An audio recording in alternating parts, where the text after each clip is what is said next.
Well, thank you, Tony. All right, recording in progress. That was going to be my first question was, did we remember to hit record? So thank you all for joining us tonight. I'm thrilled to be with you to discuss PSO's Breeding Bird Blitz for Conservation program. It's a long name, so I'll often just refer to it as the Blitz. We often also use B4C, short for Blitz for Conservation. And so before we dive in, I wanted to just give you a quick overview of what we'll be discussing tonight.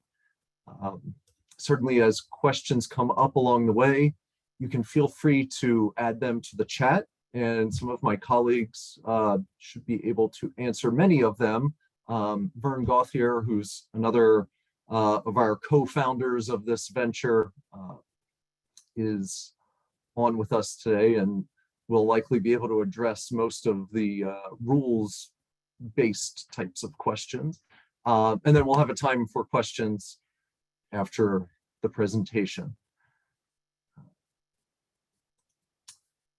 So by the end of our time together tonight, I hope that you will know a little bit about PSO, a little bit about what the Blitz is and what it hopes to accomplish, and some ideas about what a Blitz day or a big day would look like. And as Tony mentioned, I'll share a little bit about my experience going through this for the first time with everyone last year. And finally, you'll know all about how you can participate in this year's upcoming Blitz. So to start, a little background on PSO for those who may not be familiar. The Pennsylvania Society for Ornithology was founded in 1990 to foster the study and appreciation of the wild birds of Pennsylvania and to promote the conservation of birds and their habitats. It is a membership organization with approximately 450 members, ranging from beginner and backyard birders to professional ornithologists. PSO supports and organizes bird survey programs, scholarship and award programs, and educational programs such as this webinar series. We publish an outstanding quarterly journal, Pennsylvania Birds, shown here, and a wonderful newsletter. And we also provide opportunities to go birding together. Obviously, there has been less of that for a couple of years. I would recommend our annual meetings are among the best ways possible to meet people and learn about the birds of Pennsylvania. And after 2 years of unfortunately having to forego an annual meeting, we are going to be back in the fall of 2022. We are going to meet September 16th to 18th at Middle Creek in Lancaster and Lebanon counties, which is one of the best birding sites in the state any time of year. PSO also organizes other field trips, both in and out of the state. We held our first, what we're calling county birding spotlights earlier this month in Cambria, and we're heading to Adams County for the weekend, April 22nd to 25th, Friday through Monday. And we hope to have some announcements coming out soon about some out-of-state offerings coming up later in the year. And another way, in addition to the website, pabirds.org, another way to stay up to date with PSO is through the several Facebook groups that we host, including PSO's main page, but also the PA Birders and PA Birding Events pages.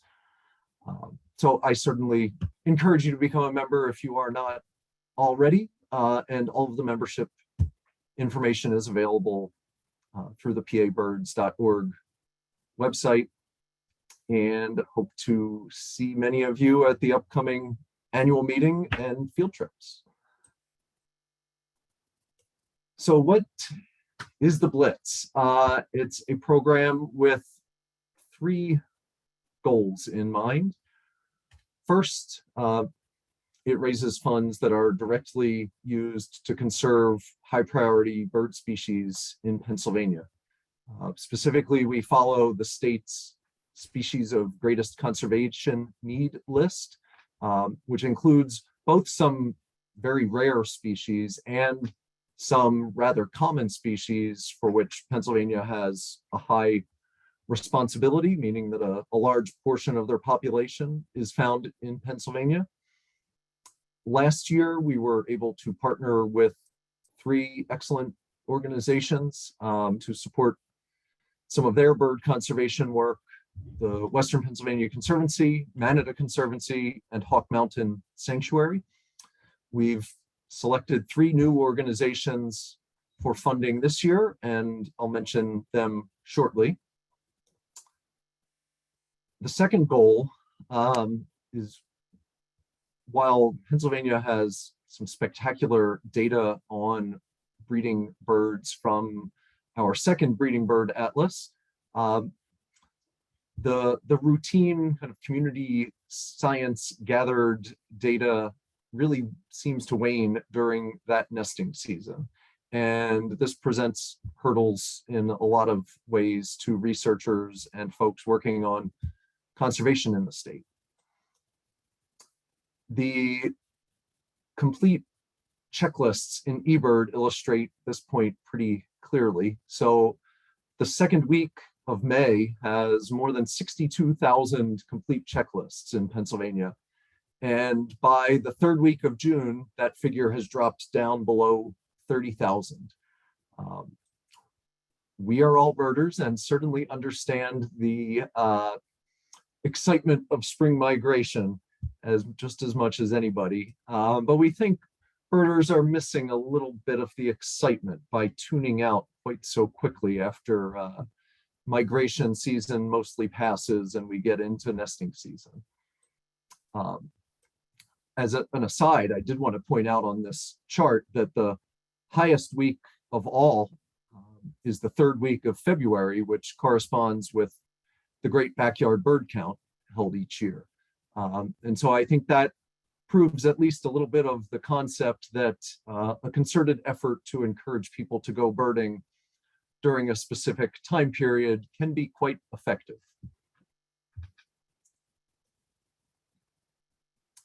So the Blitz helps to address this sort of summer lull and encourage birders to explore during the nesting season. And finally, like many of PSO's programs, we want to encourage people to get together and have fun birding.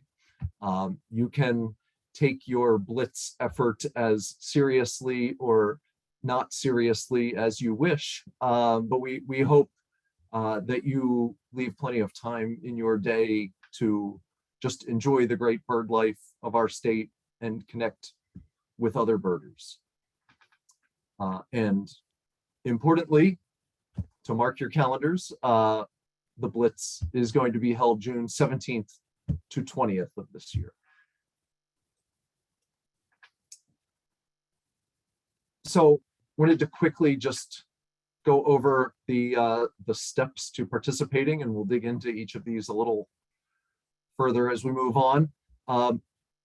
2 or more birders is all that is needed to form a team. Once you have a team together, one person who will serve as the captain will go and register on the website, basically just providing a name, an email address, and what county or region you're going to work in. And that captain will be the main contact with the PSO folks throughout the process. www.breedingbirdblitz.org is the website where you can find out all the details on the event, and including some of the highlights from last year. Your team will choose a county or a region to cover for a 24-hour Blitz. So there's a 4-day window here. You need to do at least one Blitz day. You can, and we fully encourage you to, if you want to do 2 or 3 or 4, that is great. You can choose to do the same county or same region multiple times, or you can choose to do a different county or region each day. A key part of the process is asking your friends and family for donations to support your effort. And we'll go through all of that in a little more detail shortly. And then it's really up to you to kind of strategize your plan for the day. Scouting is certainly encouraged. It helps to add to that sort of citizen science monitoring part of the project, but not necessary if it's not something that you're able to fit into your schedule. Your team will go out birding on your blitz day or days, and then you'll report your results to PSO. And so we'll touch on how to do that. And we'll touch now just on kind of why we're doing all of this and who or what is benefiting. First, I'll mention that scientists and researchers will benefit from access to increased number of records during the nesting season, primarily via eBird. There are too many hotspots in Pennsylvania, in my opinion, that have an eBird bar chart that looks something like this. This is a community park near Lancaster, although I could have chosen any of dozens of hotspots that have similar data patterns. This site, as you can see, gets pretty good visitation during that mid-April to end of May spring migration season, and then absolutely no visitors at all, according to eBird, throughout the summer. We hope the Blitz generates birder interest in checking these types of locations during the nesting season, and some of these spots, sometimes spots that you might not suspect, might be the location that has something that's pretty difficult to find elsewhere in your county or region. And it is important to note that it's not just the data generated on the day of a team's blitz, but also the additional scouting trips that the event may inspire in the weeks and days leading up to the big day that helps to fill in some of these gaps in our knowledge base. And as we see each year with the incredible things found on Christmas bird counts in Pennsylvania and across the country, anytime you encourage large numbers of birders to go out, they're going to find some interesting and important things. We had a wonderful example of that last year with this picture of a family of American coots. Was a totally new nesting site discovered in Westmoreland County. This is a real rarity, although we're this time of year and through the winter, we're all used to seeing coots, but nesting coots, very rare in Pennsylvania. And this is an occurrence in a location that's now known to the scientific community. There were only two, for reference, two confirmed nestings of American coots in the second Breeding Bird Atlas. So significant finds like this are certainly going to be a side effect of the Blitz effort. Of course, the Blitz benefits birders. We get to go birding, and I, as much as anyone, love a good excuse to do that. I really enjoyed and wanted to share with you the pictures we got last year from a team that called themselves the Oakland Pigeon Collective, who were friends who bonded over this charismatic group of pigeons in Pittsburgh. And they had a great day exploring some urban and rural sites throughout Allegheny County. And of course, they did have rock pigeon on their list. I think another benefit to birders is really the chance to engage your friends in your passion. There's nothing like a big day to spark the interest of your non-birding friends. So I think if you wish that your dinner parties or backyard barbecues included more talk about where to find Virginia rails in your county, or how it can be called a red-bellied woodpecker when it has a red head, but it's not called a red-headed woodpecker because totally different bird you're talking about. Asking your non-birding friends to support you through this venture is a good way to get conversations like that going. And last, but certainly not least, birds benefit from the Blitz. I don't likely need to dwell too much with this audience on the fact that birds really need our help. The number of species that are experiencing population declines is rather staggering. And funds raised through this program support bird conservation projects focused on high priority species in Pennsylvania. And the Blitz is one way that birders can support that conservation that is occurring across our state. This year's event will evenly support 3 bird conservation projects from the Erie Bird Observatory up in the Northwest, the Ned Smith Center for Nature and Art in Dauphin County in the central part of the state, and the Willistown Conservation Trust in Chester County in southeastern Pennsylvania.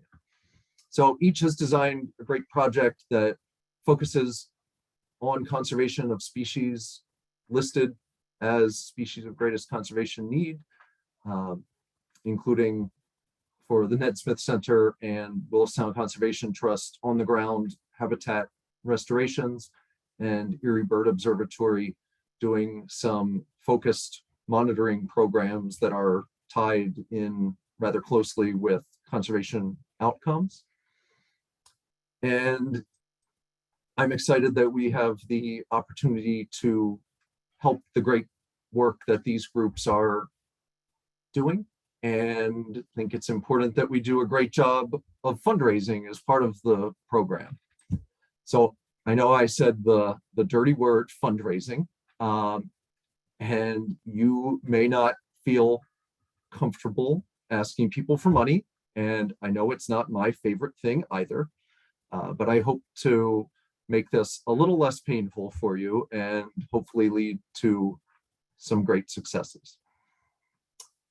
One of the first rules of philanthropy is that people give to people. It's embedded in the word itself. So philanthropy means the love of people. And there are so many worthy causes out there and no shortage of ways that people can use their charitable dollars. But certainly one of the most fulfilling ways is donating funds in support of a friend who's doing something that they care about. I hope some of these pictures spark in your mind how often you've been asked by friends, cousins, aunts, uncles, even total strangers to support their charitable efforts. So perhaps it's a charity walk or a dance marathon or jumping into a frozen pond, which seems like a really bad idea. People do a lot of things to bring attention to the causes they care about, and conservation is no different. The concept of crowdfunding for conservation has been around for some time. Teams in the World Series of Birding in New Jersey famously raise funds for conservation and have decades of success in doing so. The Delaware Ornithological Society runs what they call a birdathon as a fundraiser, and they have played a key role in protecting some valuable parcels of land, especially those that are key stopover habitats for the red knot. There are plenty of other examples, but certainly the example and inspiration from these neighboring states have shown that birders and their personal networks can be a powerful force for bird conservation.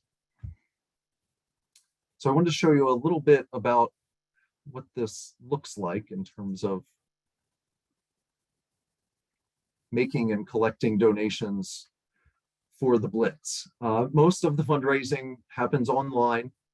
Once your team registers, a dedicated page and web address will be created for your team. It will look like this.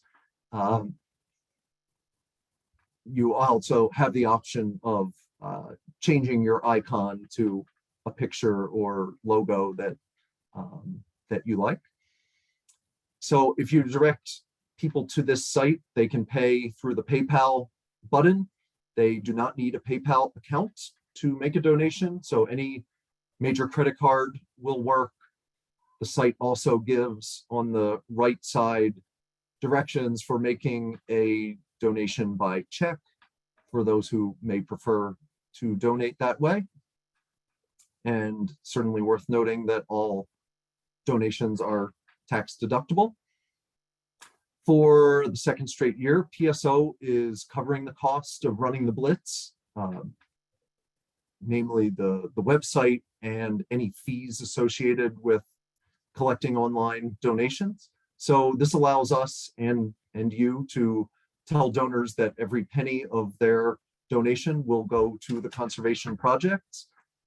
PSO is a lean, all volunteer organization, and from time to time, people do ask us what we do with the funds that we collect for membership dues, and it does a lot. In addition to the production of the journal and student research awards and speakers and educational programs, I'm really proud of the board's vision in supporting the Blitz with membership dollars. So last year,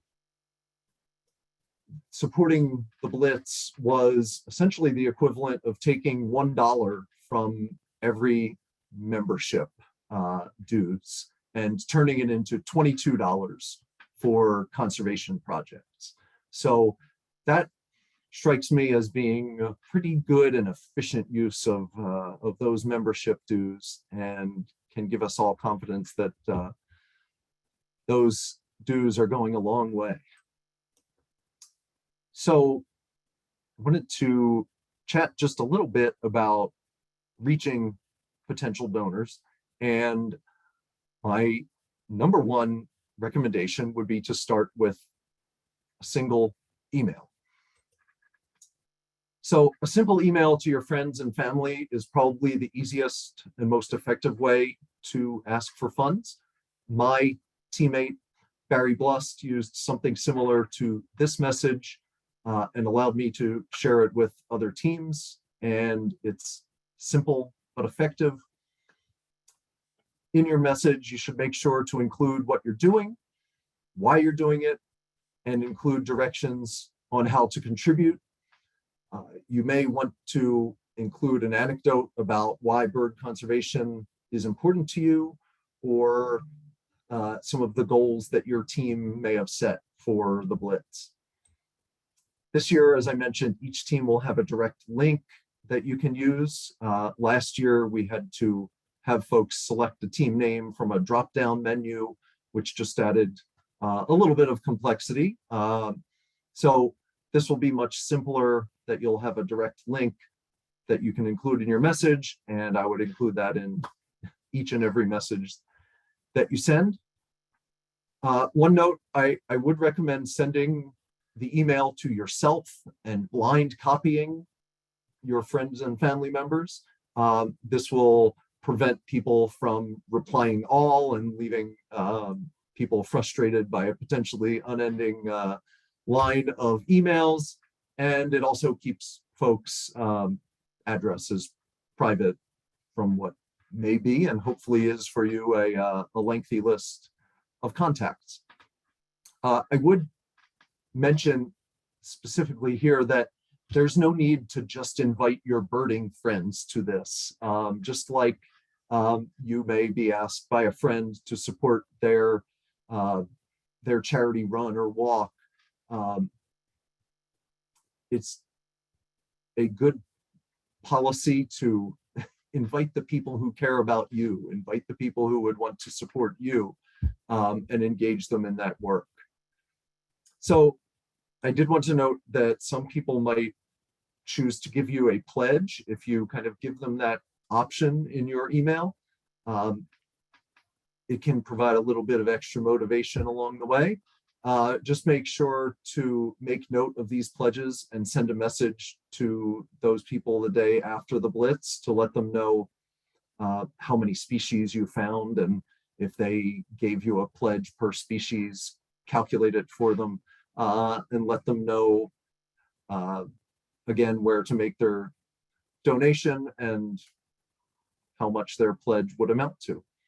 Last year, my team received a few pledges, and it certainly provided some extra motivation to find those last species, especially as the day wore on and it gets warm. If you have a ballpark total that you think you will be able to achieve, it can be helpful to include that to let people know what they're getting into if they pledge 50 cents or $1 or more per species. Barry was convinced when we did this last year that we would fall between about 90 to 100 species, and I was hoping he was going to be right. You also can use your social media accounts to ask for donations and to keep friends posted on your progress as you scout and plan your day. And certainly take a little time to post a summary in the days after the Blitz. We started using the hashtag Blitz for Birds last year and hope to make more use of it this year. This was an example of a few things that I had posted on Facebook, giving some results of scouting trips, updates on fundraising, and a little recap. And you can use the website to see how your team is doing in terms of fundraising, to check in on other teams. So if you have a goal of being a top fundraiser in the region or the state, or you want to hit $250 or $500 or $1,000 in donations, you can use that information to provide some little nudges along the way. And you also, as you are comfortable, use social media to thank friends for their donations by tagging them. So mostly through email solicitation, my two-person team last year raised more than $1,600, which was the top total in the state. And I want somebody to knock us off this year, although we're hoping not to make it easy on you. I believe at least one or possibly two other teams topped $1,000, and we're hoping certainly to increase that number this year.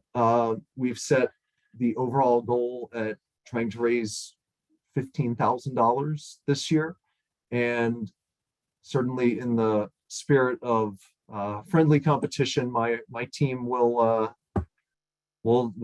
compete for that top spot, but I would not be upset if someone knocked us off that perch. And it is worth noting that the competition to see the most species, the competition to be the top fundraisers, is purely for fun and recognition. Besides this lovely certificate, which will be updated with this year's logos, and listing on the PSO newsletter and website, there are no prizes, so it's all for the love of the birds. There is no one-size-fits-all approach to a Blitz day. Importantly, you have a 24-hour window and can pick any one of the 4 days. There is no requirement that you actually be birding for all 24 hours. You can make it a half day. You can do a dawn to dusk, whatever works for you. We know that everyone has busy schedules with work and school and family and other commitments. That's why we created this 4-day window to hopefully accommodate as many people's schedules as possible. And it allows you to pick the day that works best for your team, or potentially to avoid a bad weather day if we happen to get one.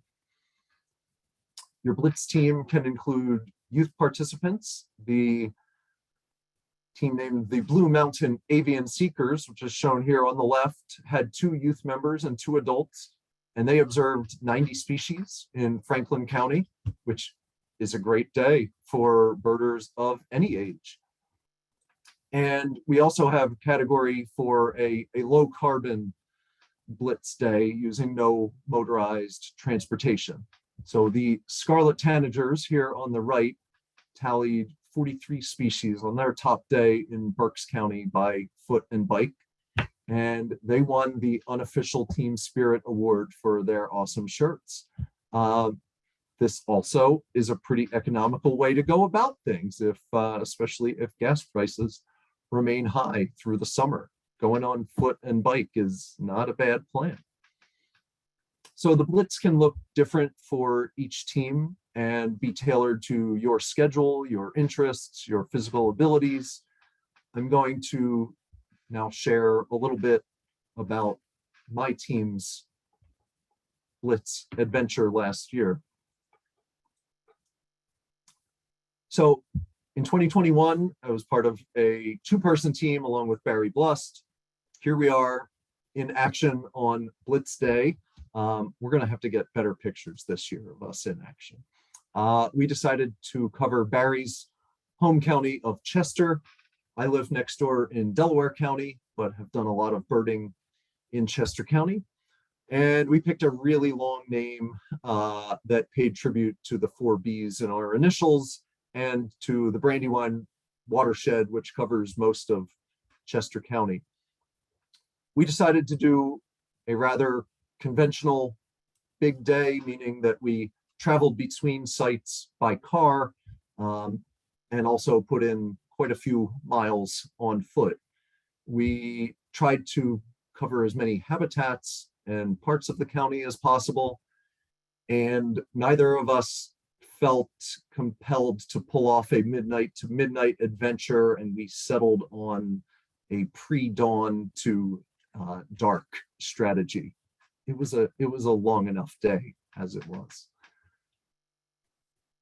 So we're just going to take you through a little bit of the planning and then a few highlights of our day in the field.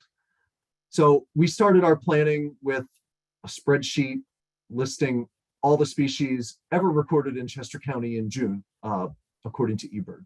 And I will not be at all offended if you choose to take a way less formal approach to any of this. I just wanted to share our approach, and you can take from it whatever you wish to. So we gave each species, just for sorting purposes, a 1 to 3 rating based on how likely we were to find them, how common they were during the middle of June in Chester County.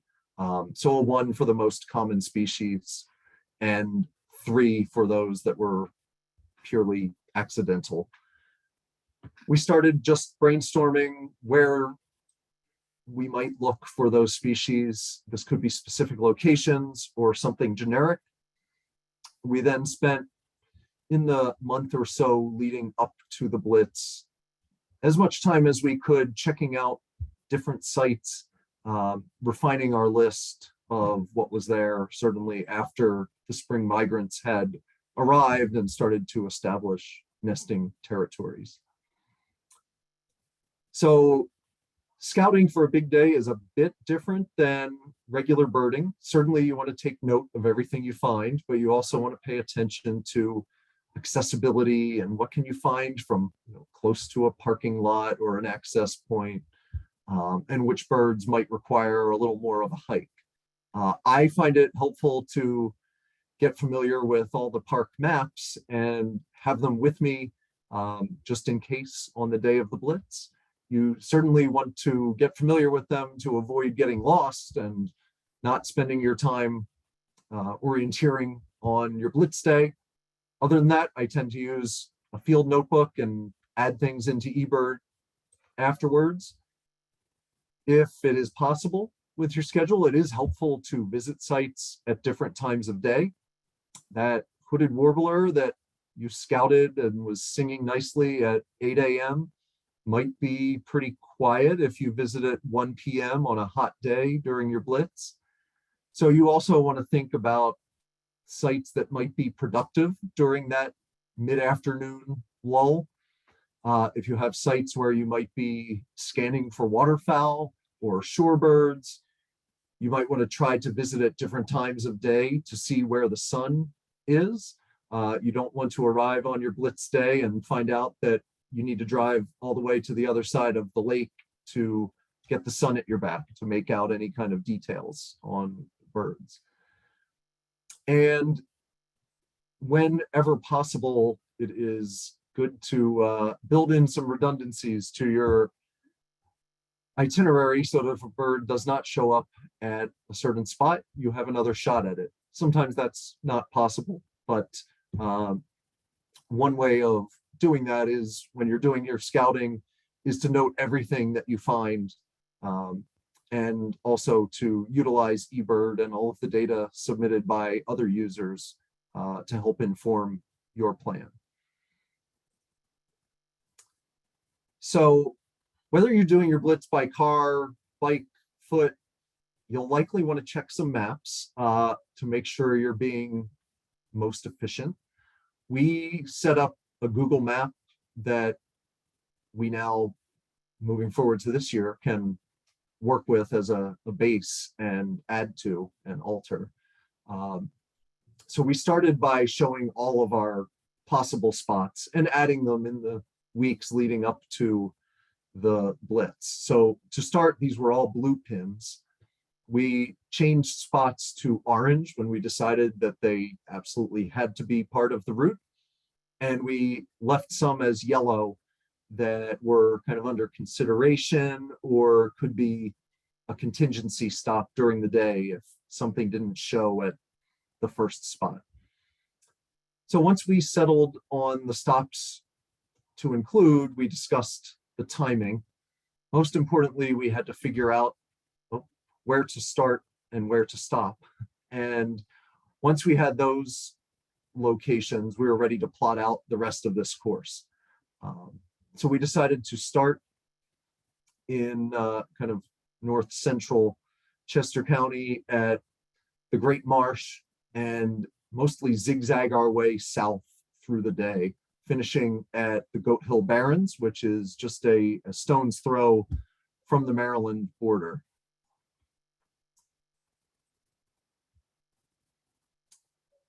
So we secured special permission from the private landowner to access the Great Marsh, which was wonderful. This is a breeding location for Virginia rails and a great place to see a diversity of species that would get our list off to a great start. This was the view not too long after we arrived, with just the faintest bit of sunlight.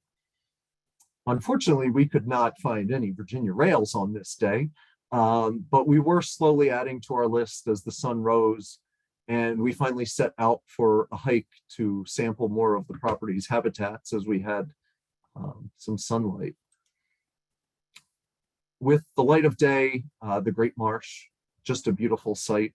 Barry captured this photo of me hiking along the edge of a wheat field, and to me, this the Blitz was a great excuse to just spend some time outside, take in the sunrise. Along the way, we had added wood duck and green heron and Cooper's hawk and willow flycatcher and swamp sparrow, white-eyed vireo to our list. So despite our swing and miss on rails, it was a great start to the day. After nearly 2.5 hours traversing Great Marsh, we were on our way to stop number 2 with 42 species under our belt. Well, almost 42 species. We had a Baltimore Oriole fly over us quickly during our walk, and I called it out in flight, but it was out of sight by the time Barry swung his head around. And the Blitz rules, I'll point out here, do require that at least 2 team members identify a bird for it to count towards the team total. And since we were a 2-person team, that meant we both needed to see or hear everything to count it. So we noted on our eBird list that only I had seen this one, and we knew that we were going to need to find another Baltimore Oriole later on in the day.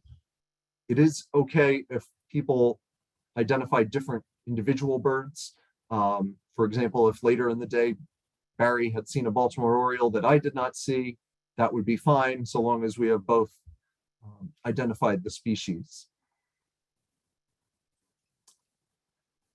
So moving on, we headed briefly north and arrived at our second stop before 7 a.m. Had a great stop on some state game lands with lots of warblers. We found hooded warblers, black and white warblers, and worm-eating warbler, which is a really great bird to find in Chester County. And we then swung southwest through all the farm country of northwestern Chester County and around Honeybrook, picking up horned lark and savanna and grasshopper sparrows, stopping at a staked out red-headed woodpecker nest that I believe Barry actually was the one who discovered that during our scouting. And they're still there this year, which is great. Heading east, we had a nice long hike at Marsh Creek State Park, picking up some water birds like osprey and double-crested cormorant, and songbirds like warbling vireo and orchard oriole. I find it helpful while doing this kind of big and long day to keep a clipboard that I keep in the car, and with a checklist.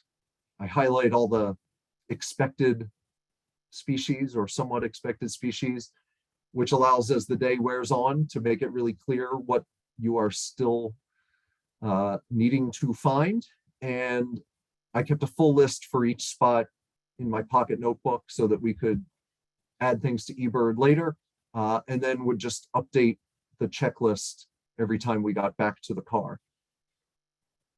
As we headed east, slightly north again, we had just one spot targeted for peregrine falcon, which is that furthest east point here between Phoenixville and Royersford. And it required a little extra effort to get there. And we were concerned as we were plotting out our day about the driving time of getting quite that far east.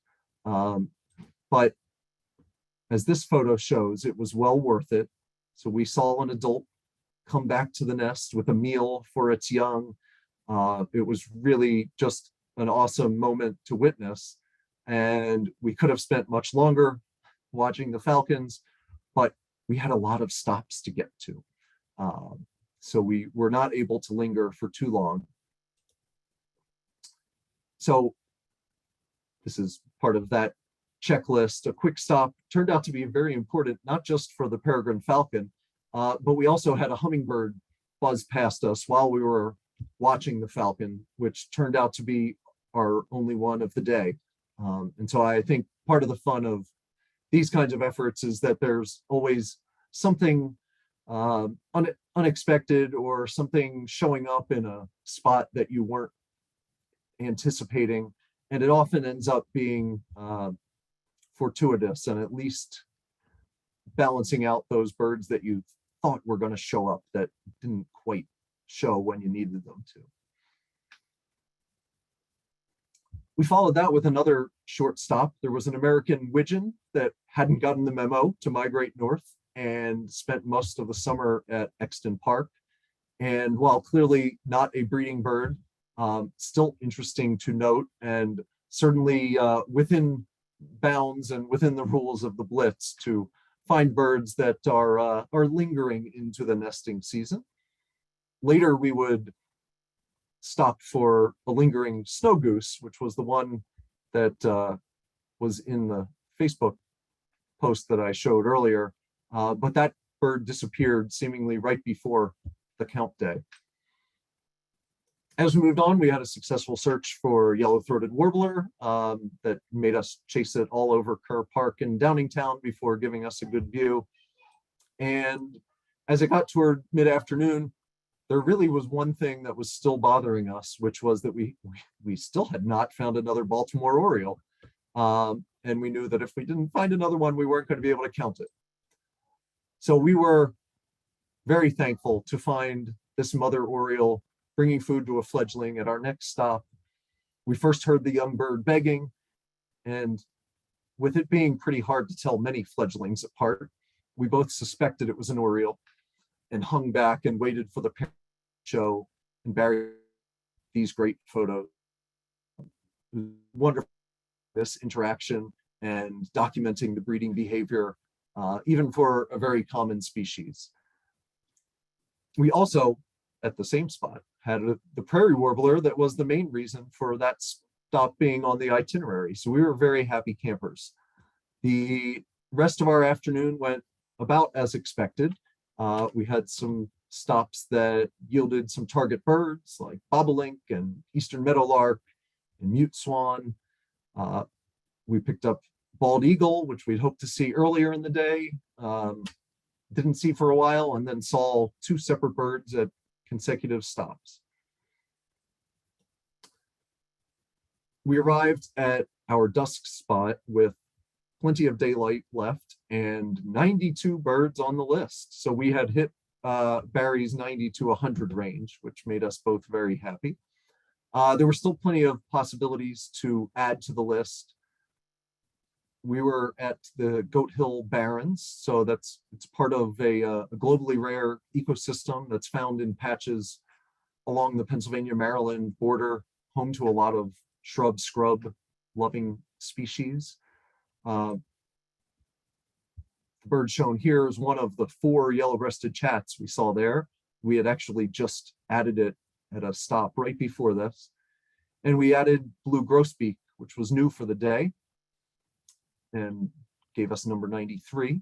We scoured the area for a summer tanager that spent most of the summer at the spot, and that bird was unsuccessfully searching for a mate for a couple of months, and we were unsuccessfully searching for that summer tanager for a couple of hours.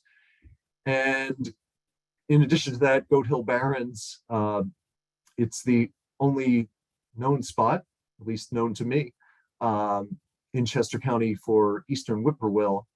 We were hopeful as the sun dropped, we would be serenaded by whippoorwills and maybe a screech or barred owl.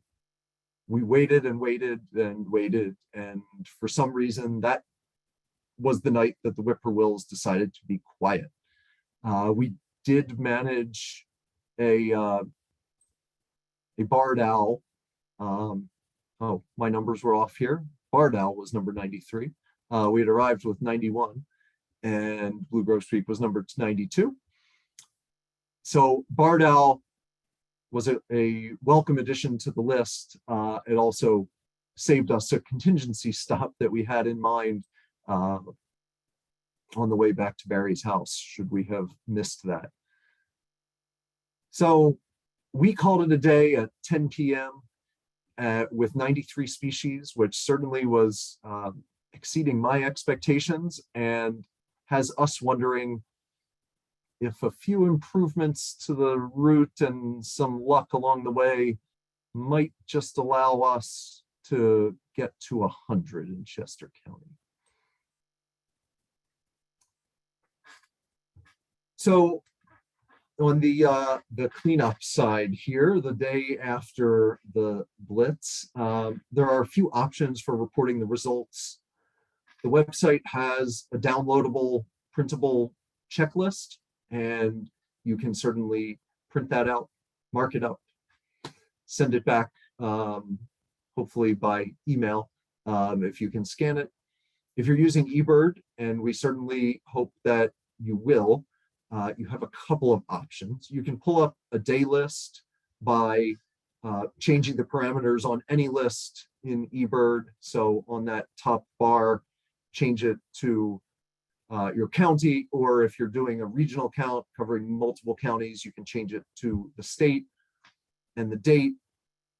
On the upper right, you have download options, so you can get this into a spreadsheet that's easy to edit. Say you need to remove a species that only one person saw, you can do that at that point.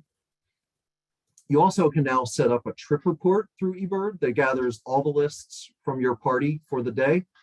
And if you share a link to the trip report, you can just note in the email if there's anything that you need to make an adjustment. Say you had some domestic waterfowl added on your lists or something like that, or a bird that only one person noted. So next is just a little summary of how did groups do across the state last year. By almost any measure, the inaugural Breeding Bird Blitz for conservation was a great success. We were thrilled with the participation of 22 teams and raising more than $10,000, which more than doubled our initial goal. We also saw a noticeable increase of 9% in eBird checklists for Pennsylvania for the week of that Blitz. The feedback we received from many teams certainly indicated that we had succeeded in having some fun birding, which was great. And so for this year, I mentioned our goal is to increase the funds raised to 15,000. We hope to also have an increase in the number of teams participating. For those of you who want to shoot for the top counts or top fundraisers, I share here the top overall and top regional count was 105 species by the Great Ghosts, a team of Lehigh Valley Audubon Society members who covered the Northeast region. And the top single county count was the Cumberland Crossbills in Cumberland County with 101 species. And again, I hope someone will knock off my team with the fundraising because it all goes to a wonderful cause.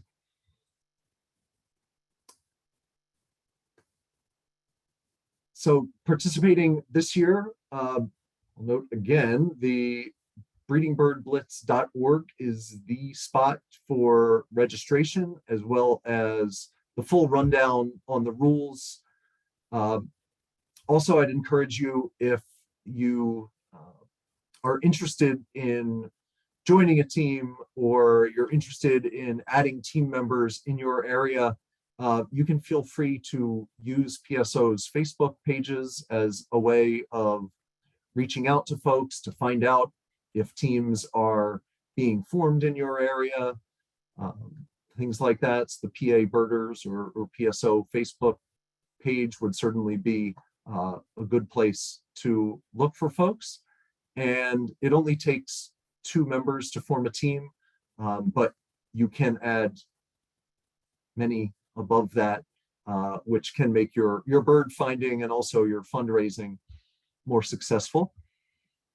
And if all of this sounds like too many hours in the field, we certainly would encourage you to just make a donation of your own. Also at breedingbirdblitz.org, there are options for donating to the overall program, or you can select a team run by a friend or a team in your home county or region and support them with a donation. So with that, I wanted to just thank a few folks before we take any questions that may have come in through the chat. First, thanks to all of you for joining us tonight. And I want to thank my teammate, Barry Blust, who's responsible for many of the photos you saw tonight, and who jumped right in on the planning and fundraising last year. And to Laura Jackson and Vern Gauthier, who with me formed the 3-headed leadership team for the Blitz for PSO. And thanks to the conservation partners from last year and the 3 new groups that we're working with this year, we appreciate all that you do for Pennsylvania's birds. And I'd like to thank the PSO members and the board for their support of the Blitz. And again, to all of you for joining us tonight. And with that, I am happy to take any questions that may have come in or that people want to add now. So we've had questions and they've been rapidly answered. Vern and Barry have been addressing questions that people have raised as we've gone along. Does anyone have any other questions they'd like to have answered live by Brian right now, that we missed in the chat or we need to address further, or some new questions.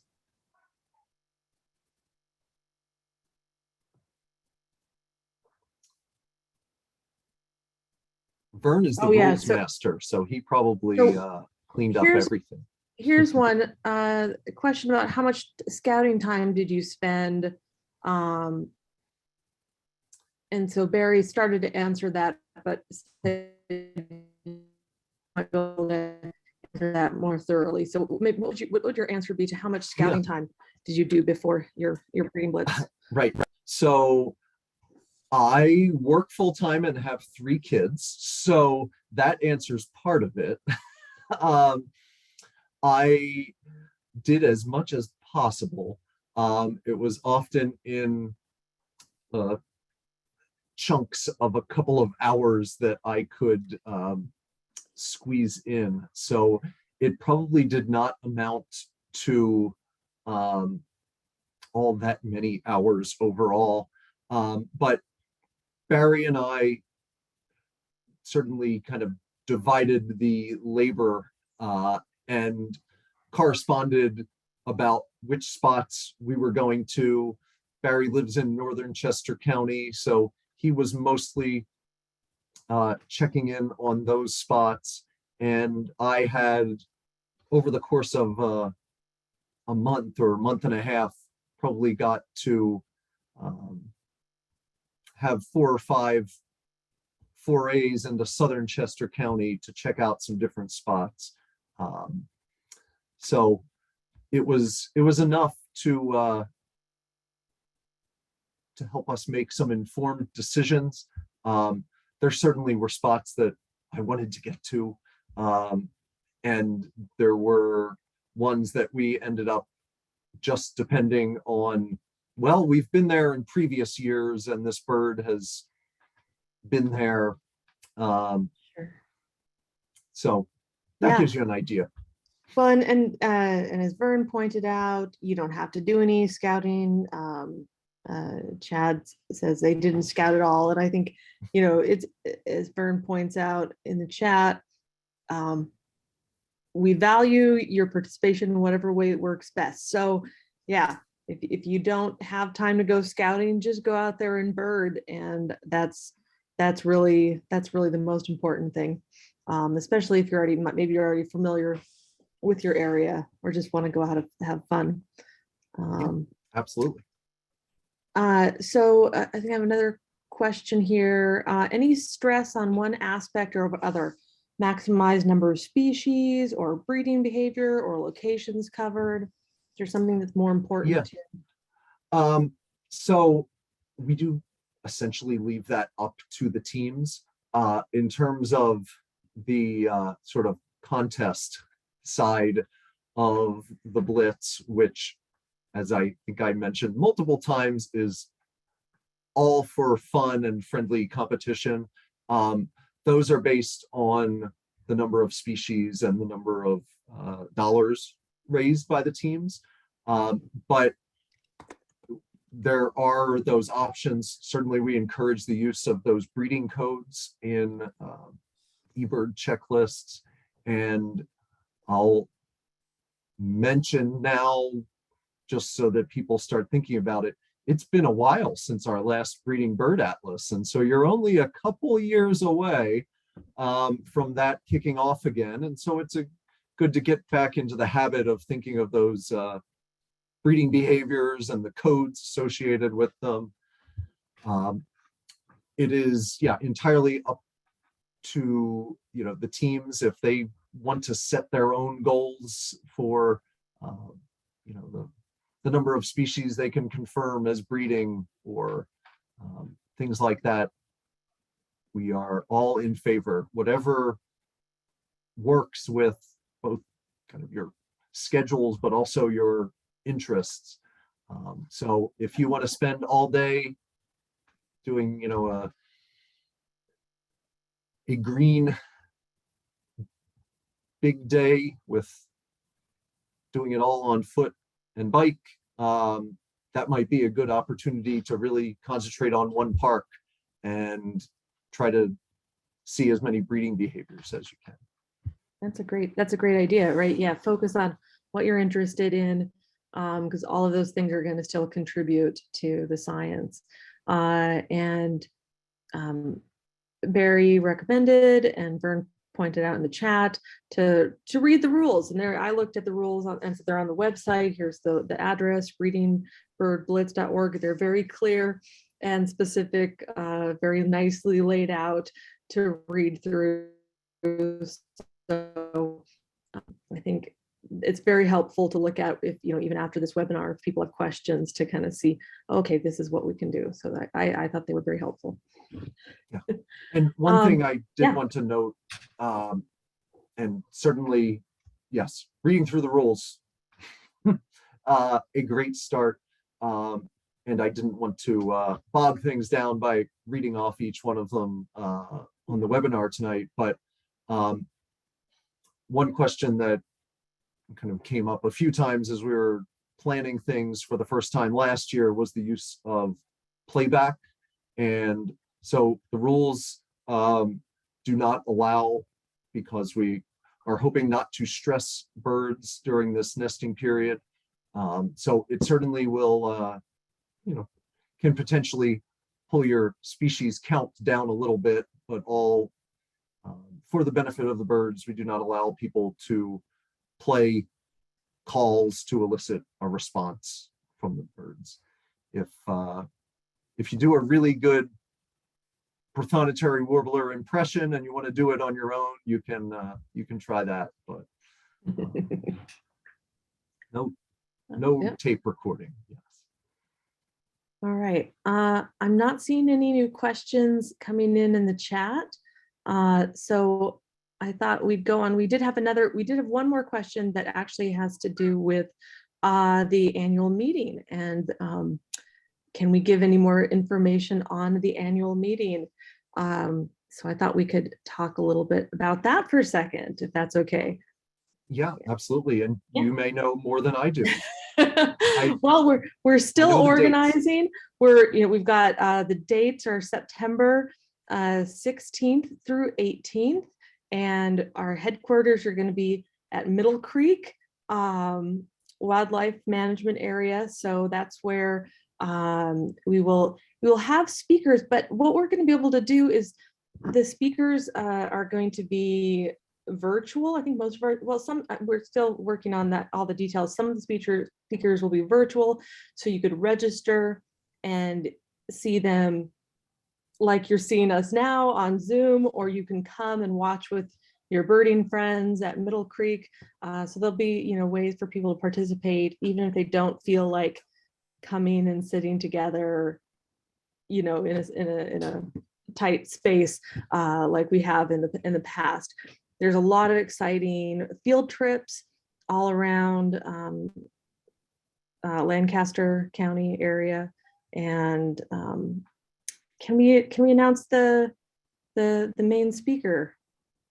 I don't know if Tony can. I think so. I think so. I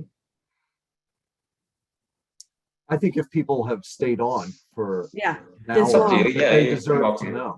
Yeah. And I'm blanking on the name. I can like picture him. Now you put me on the spot. No, I know, and everyone knows him, and he works with Snowy Owls. Oh, is it not Scott Weidensaul? Yeah, Scott Weidensaul. Yes, right, and I'm like, oh man, I just had it. Yeah, so Scott Weidensaul is going to be our main speaker for this, and so we're really excited that he's going to be able to come and be our big headliner for the PSO. So yeah, get excited, bring your friends. And for those who may not have attended an annual meeting before, the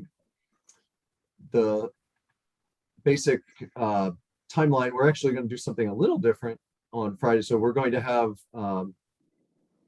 a conservation service project opportunity on Friday afternoon. The details are still being worked out, but kind of late afternoon Friday, a little break for people to be able to find dinner. And then there's a business meeting and Likely some bird trivia types of things going on Friday night.